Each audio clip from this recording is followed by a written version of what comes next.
Aš esu aktorė Toma Vaškevičiūtė.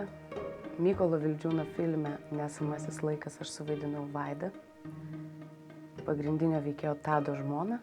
Galiu papasakoti tiek, kad tuo metu buvau labai geros nuotaikos, kai kūriau šį vaidmenį. O personažas, manau, buvo kaip moteris, nedaug kam pažįstama. Atrodo, kad grynai per pagrindinį veikėją, kad ji yra kažkur va čia.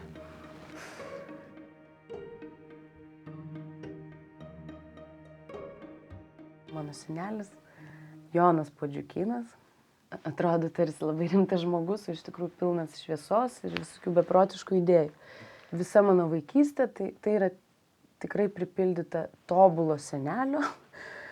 Jis mane išmokė labai mylėti žmonės. Aš manau, kad būtent jis dėl to yra kaltas, nes aš daugiau nesutikau žmogaus, kuris tiek daug skirtų dėmesio daugumai.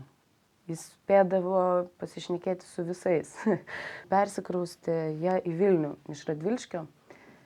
Tai, man atrodo, užtruko gal 2 mėnesius. Ir jau jo skelbimai kabojo laiptiniai, jau jis viską tvarko, jau kažkokius vaikus jie prižiūri namo. Pas mus tam bute iš kanapių buvo padaręs tokį namelį užauginęs man, kur aš galėdavau įlysti į vidų ir ten kažką žaisti. Man tai buvo pirmasis artimas žmogus, kuris išėjo. Aš buvau tuo metu 12 klasėje. Ir be abejo visa aplinka reagavo taip, lyg tai yra labai normalu, kad tai yra senas žmogus, kad jisai išėjo. Bet man tai buvo didelis praradimas ir labai didelis liūdesys mane apėmė.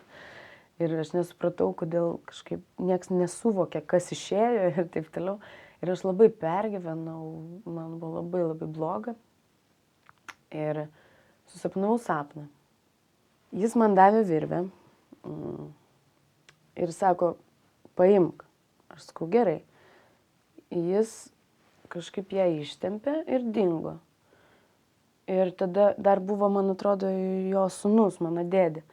Ir sako, tu palaikyk šitą galą, tu šitą, dabar aš šitą laikysiu. Vieną galą, žodžiu, aš laikysiu. Ir sako, tu, Tomute, turi dabar čia, persverst, kaip besilaikydama ją, tai per ją tokį kulverstį.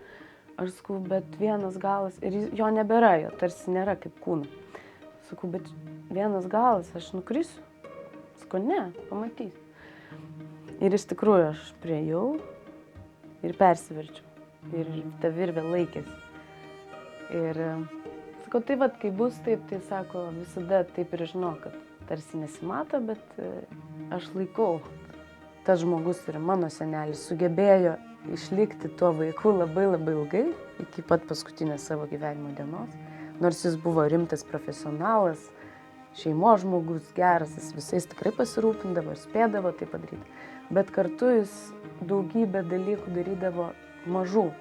Jis tam skirdavo savo laiko ir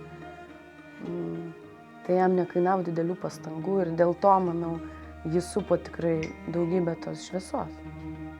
Dėl to aš manau, kad visiems verta šiek tiek, kaip mes visi ir sakom šitam filme, sustoti ir truputėlį pamastyti, ką mes darom, kaip gyvenam.